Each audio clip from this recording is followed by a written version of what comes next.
क्या Iran America में हुई डील सिर्फ एक ड्रामा है? क्या ये डील सिर्फ अमेरिका और इजराइल की रणनीति का एक हिस्सा है?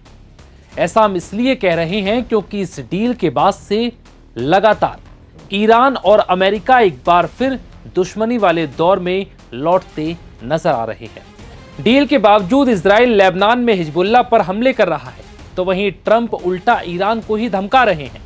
दरअसल ताजा मामला स्विट्जरलैंड में ईरान अमेरिका में बातचीत के बीच आया, जहां अमेरिकी राष्ट्रपति ट्रंप ने लेबनान में हिजबुल्लाह की गतिविधियों को लेकर ईरान को धमकी दी और कहा कि ईरान लेबनान में अपने समर्थक संगठन हिजबुल्लाह की गतिविधियों पर रोक लगाए।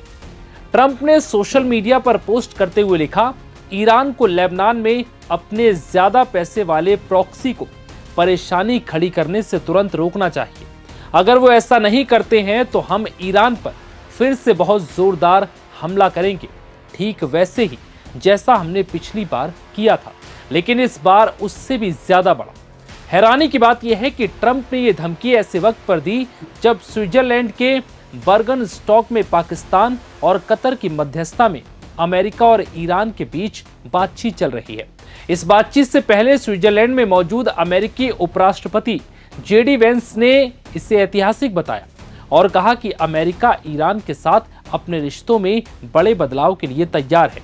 तो वहीं ईरान का कहना है कि अमेरिका शांति समझौते की पहली ही शर्त का उल्लंघन कर रहा है, जिसमें साफ साफ कहा गया कि इस समझौते के तहत इजराइल लेबनान में कोई भी हमला नहीं करेगा और ना ही हिजबुल्लाह को निशाना बनाएगा, लेकिन इजरायली सेना लगातार हमले कर रही है।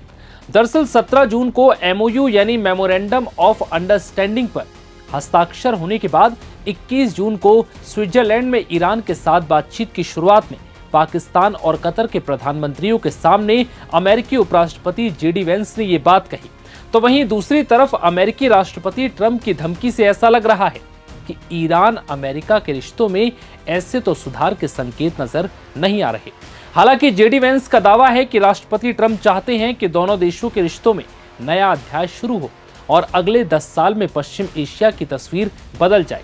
पाकिस्तान और कतर की मध्यस्थता में चल रही इस वार्ता का मकसद क्षेत्र में तनाव कम करना और स्थायी शांति की दिशा में आगे बढ़ना है। अब ये भी समझ लीजिए कि अगले 60 दिनों में किन बातों पर नजर रहेगी। पहला, इस समझौते के तहत दोनों देशों को तुरंत सैन्य कार्रवाई रोकनी होगी। हालांकि अगर किसी भी पक्ष को लगे कि दूसरा देश अपनी प्रतिबद्धता नहीं निभा रहा तो बातचीत रुक सकती है। दूसरा, ईरान ने फिर कहा कि वो परमाणु हथियार नहीं बनाएगा, लेकिन अभी बड़ा सवाल यह है कि इसकी निगरानी आखिर कैसे होगी। तीसरी बात, क्या ईरान को आर्थिक राहत मिलेगी, क्योंकि इस पर ईरान और अमेरिका दोनों के अलग अलग दावे हैं। इसके लिए ईरान को भी अपनी शर्तें पूरी करनी होगी। चौथा, क्या हॉर्मुज स्ट्रेट खुला रहेगा? अगर ये व्यवस्था सफल रही तो वैश्विक बाजार तेजी से आगे बढ़ेगा और राहत मिलेगी और भारत समेत कई देशों जो तेल आयात करते हैं उनको फायदा होगा। हालांकि भविष्य में समुद्री नियम और सुरक्षा को लेकर कई सवाल अब भी बाकी है। पांचवा, क्या ये अस्थायी समझौता स्थायी शांति में तब्दील होगा, क्योंकि मौजूदा एमओयू केवल शुरुआती ढांचा है। अगले 60 दिनों में दोनों देशों को प्रतिबंधों, परमाणु कार्यक्रम, क्षेत्रीय सुरक्षा और अंतर्राष्ट्रीय गारंटी जैसे कई मुश्किल मुद्दों पर सहमत होना पड़ेगा।